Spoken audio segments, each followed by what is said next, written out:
Hi there, welcome to Face Off. I don't usually read a script at the intro, but I have to do this very right because this concerns actually a very important topic on Face Off this time around, truck driver.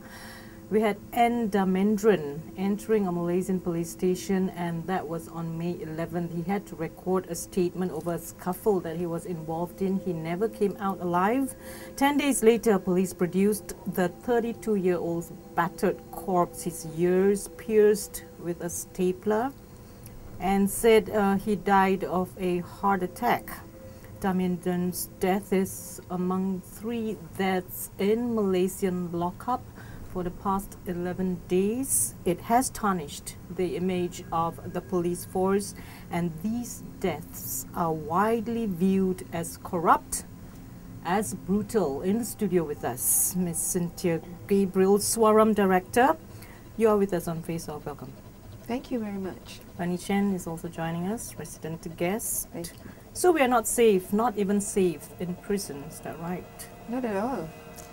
For many people, it has actually become like a death sentence. The minute you get arrested and remanded in prison, that could be a real risk. So are you calling the police the Raja Malaysian murderers? Well, in many instances, people have been murdered.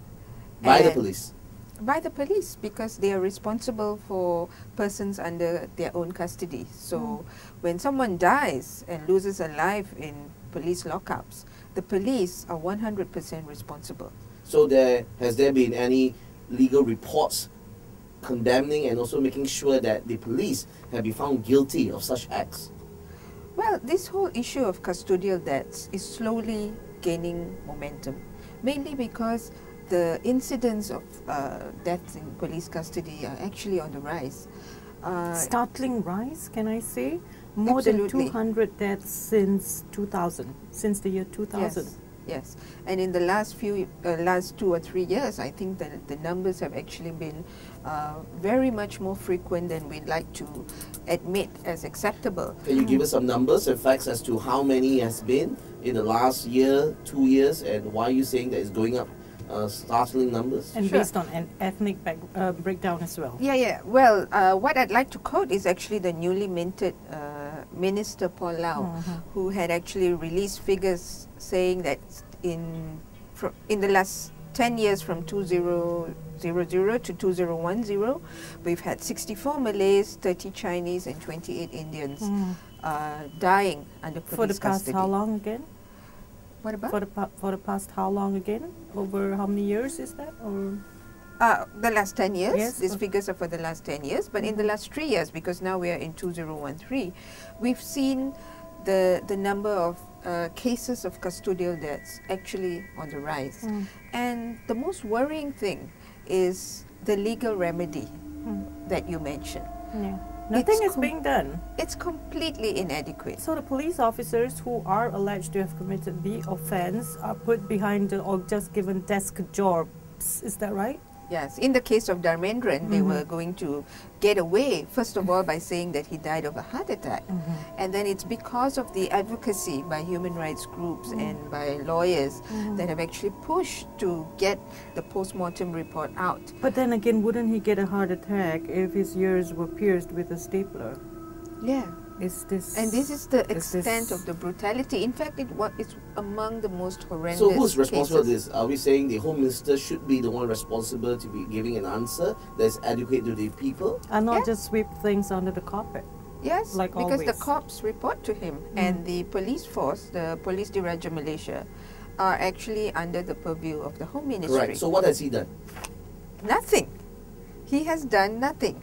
Now, it's because of and I just want to emphasize this, it's because of very strong advocacy and very strong campaign over the many incidents of death in police custody that we actually had the Home Minister turn around and actually say that they are mulling. Now, they are mulling 2 days ago charges to be pressed against those who were involved. What can the people do? No, this is the most fundamental question. What can the people do when the government refuses to actually respect human rights And we're not talking about the death You're penalty. calling it human rights, right? This is human rights. This is human rights. This is the right to life.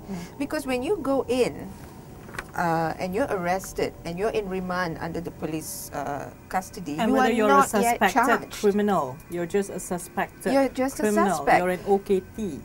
Absolutely. You're an OKT, which is orang kena tahan. Yes. You are not yet charged or found guilty of any crime. You're a suspect and you're in there for police investigations. You're in there for questioning. If there's nothing, they let you go. If there's something that they can put their hands on, they charge you. And that's what the law is there for. They charge you, they press charges against you. If you're not guilty and you feel that you have a case that you can fight in court, you go to court. Okay. Okay? Let's get this over and done with. Is there anything in the acts or law that says that the police in their line of questioning can physically force answers or anything out of you by using force, by using whatever that it takes to get answers out of the OKT? Okay, let's be very clear about that. There's nothing in the laws that gives police these powers. There is also very clear international standards under the UN system and under the convention, the International Convention Against Torture, which prohibits policemen from even interrogating persons after 6 p.m.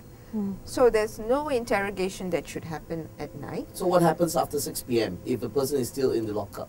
No, the person's in the lockup, but you don't subject that person to continuous interrogation up to the point that they would be psychologically tortured. So from your perspective is that the existing current government that's governing this Home Ministry, that's governing the police force is irresponsible and is absolutely not in the right frame that should be governing the country. Yeah, you said it.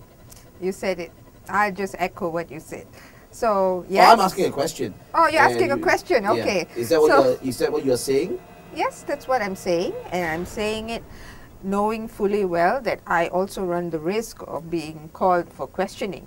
Because this is the kind of thuggery, You've the been kind called of for questioning. thuggish. You've been called for questioning. Oh, yeah. Numerous times. You know, I think many of you know that SUARAM also got into a lot of trouble because of the Scorpion corruption scandal that we had filed in the French courts. And so we've been called for questioning many times. so But is so this back to the whole question of whether the government and the Home Ministry is actually acting in a responsible manner, the answer is no. And they are actually behaving like thugs. Because even today, you know, the young student Adam Adli, he was arrested and remanded for 5 days Sure. and then charged for sedition. Sure. And people who go for the vigil to support Were freedom arrested. of expression Were are now arrested. called in for police questioning. Do you Yeah, they agree were with what remanded Adam for- and Ali questioned. did by challenging the police that my name is Ahmad Ali, this is my IC number, if you want to catch anyone, you come and get me? Is that what we are encouraging the young people to be speaking Vocal. vocal in such a manner? Well, those were his words, and he said it at a public forum. But I think the context behind what he said, the context behind what he actually spoke to the people, was really about how the 13th general election was won by fraud. Yeah. And I'll say that again, because here you have a coalition with a majority popular vote not being allowed to form the government. You know, of course we have a gerrymandered first past the post system, and there are many irregularities. So the fact that people are protesting is most understandable, because you have the popular voices voting for one, but you have another government that has been formed. And there must be a rectification by the Election Commission. There must be the Election Commission actually taken to task to see if they had actually colluded in the cheating. But that's My not- indelible yeah. ink got rubbed off Mine after did 2 too. hours. Yeah. But Okay. but the existing current government would tell you that that's not the situation. These are all lies and accusations, and Because just they want to stay in power. want to stay in power. Yeah, okay, right. And coming back to this, Yeah, sorry, we've just gone on yeah, everywhere. it's like a startling rise, only because there's no action being taken, you know, for all that's happened in police lockup. Am I right? Yes. Saying that there's no action at all. There has never been any charges brought upon any of those, you know, suspected people who actually beat these people up. And police brutality is definitely on the rise. No one is doing anything about it. Please, Cynthia, what do you have to say about this? In other countries, we have big campaigns on the death penalty. And this is at the end of the legal avenue. And, you know, when you're absolutely exhausted your legal avenues and then you get sentenced to death.